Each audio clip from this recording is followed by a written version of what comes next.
Welcome to the Sales Acceleration Show, and for the first time in 40 episodes I finally managed to get a true sales expert, somebody that's actually doing the same thing as I'm doing. He has a company called the House of Sales. This is Bruno. Bruno, explain to our viewers what you do. Okay, first of all, Michael, thank you for having me on the show. Mine. We are colleagues, and Yeah. you see that colleagues they can go along very well. Yes. So we created the company back in 2004. Our vision at that time was, and is still actually, that companies need sales culture. Yeah, Okay. a lot more. A lot Looking more. to America, other countries, Exactly. they are very, I fundamentally agree. Yeah. Exactly. Well, we can give a lot of reasons why, because, well, at university, sales is considered as something dirty. They don't teach The you perception is not with us. So these are only two reasons why a lot of companies are struggling with their Yeah. sales. And yet every company needs sales Exactly. to exist and Well, to grow. It's simple as that. It's the engine. It's the engine. It's the engine to convert assets into euro. And that's Exactly. what our mission is, to help companies to turn over their assets, which most of the time are very valuable, into euros. Yeah. That's what we do. So instead of doing the classic approach, I think as we are two experts, we're going to do a little spin on this. I'm going to ask you some tough questions that they always ask me, and you can do the same to me. So let's try and corner each other. That's going to make it very So interesting. you will let me suffer? Yes, I will let you suffer, and finally I can. So the first question, I always get this one. Why on earth does it take so long to sell to corporates? It takes 9 to 18 months. It just keeps going. How come? What would be your advice? Yeah, that's a classical question. Sales cycles are becoming longer and longer, and the reason behind it is that you have more and more stakeholders in the process. Is there a difference, before you go on, is there a difference between a SaaS type of business or just, let's say, a regular type of business? Or it doesn't matter? It's probably the size of the amount that defines the speed. Yeah, well, SaaS business is most of the time is via telesales, inside sales, whereas small SaaS. Yeah, exactly. There's more transactional. Yeah. So this is much more through telephone, whereas complex sales or solution sales is more face-to-face oriented. Yeah. So there is a big difference. So as I said, you have more stakeholders involved. Average 5, 6, 7 people sometimes, top-down, cross-functional. Yeah. Of course, they all have individual agendas. Yeah. So, as a sales, you have to bring them together in a consensus. Mm-hmm. Okay, and that is the reason why it takes so much time and why it's so complex. Is there a way to shortcut? Well, that's what salespeople would like to do, because they are, of course, under huge pressure from their management, quarterly driven. Yeah. Shortcuts. The problem is that you can shortcut your sales process, but you can hardly shortcut the buying process of your customer. So that's the issue. So in the end, if you shortcut, you will be at the finish line on your own, without the customer being there. I tried it many times, and it frustrated me sometimes like crazy, and then I just learned to go with the wave. Yeah. And the trick is actually to broaden your pipeline, have more deals in there, so you actually know, so they can fall, you can actually move against. Yeah. What if I ask you another question then? So typically you say, so we have corporate deals, and then the other one is like deal sizes tend to go smaller and smaller.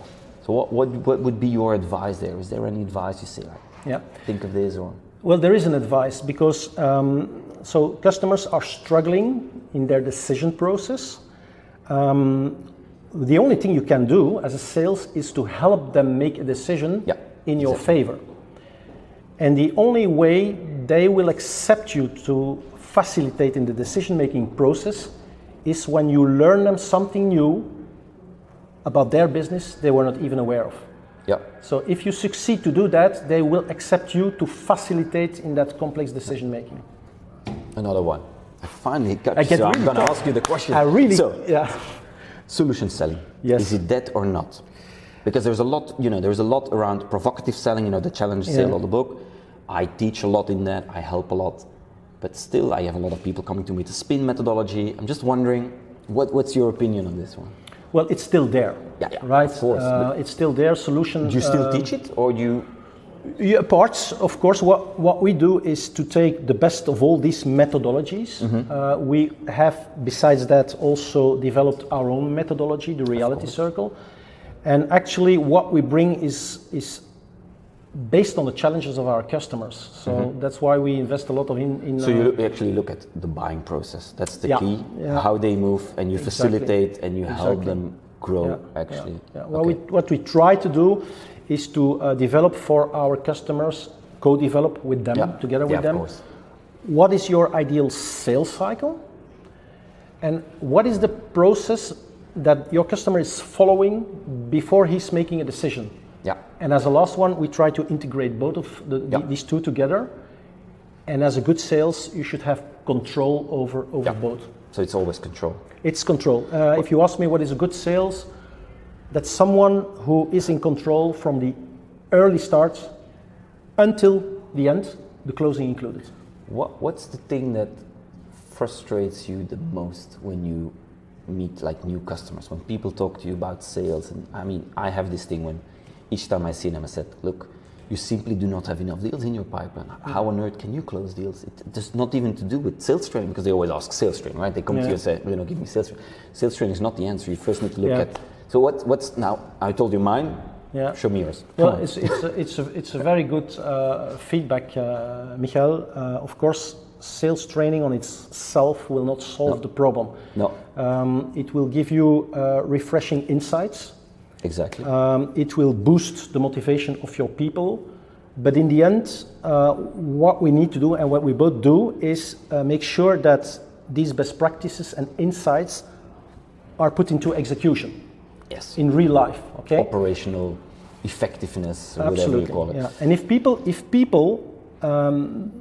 they see that these best practices are working for their specific business, they will change their attitude, they will change their behavior. So it's proper change management. Absolutely. And it takes time. It takes time, absolutely. Yeah. I have the same. They phone me and say, Michael, come and give a sales training. And I basically started saying, no, it's not going to do anything else unless you want to change the whole cycle or the process. Then I'm willing to do it, because otherwise it just doesn't make sense. And they feel good. It's a lot of fun. Huh? I love to do sales training. It's a lot of fun, and they're all energized. But then, and then they phone me. Nothing changed. That's how I stopped saying, okay, I'm never going to do it again. So we talked about corporate sales. If I would then look at scale-ups. So how would you, if a scale-ups asked you the next question, because I get this question from them. So Michael, I have a lot of competition out there. How do I win? What would you say? It's a tough one. It's many aspects. Specifically for... How do I win against like these large competitors? All right. In English they say the incumbent. I'm fighting against the big. Let's say I'm a software company in ERP and I'm fighting against SAP. What do I do to win? Okay. It's a fun one. I would say small is beautiful. Okay, because you have, let's say, the small size allows the startup or the scale-up, to be agile. Yes. To have a yes we can attitude. Yeah. Fearless. Fearless, exactly. I like that. Just try stuff. Maybe they can make a difference by being much more open to requests coming from the customer, compared to the corporates who want to standardize their offerings and try to convince their customers to take the standard offerings. Would you be more flexible on pricing? Because that's always a tough one.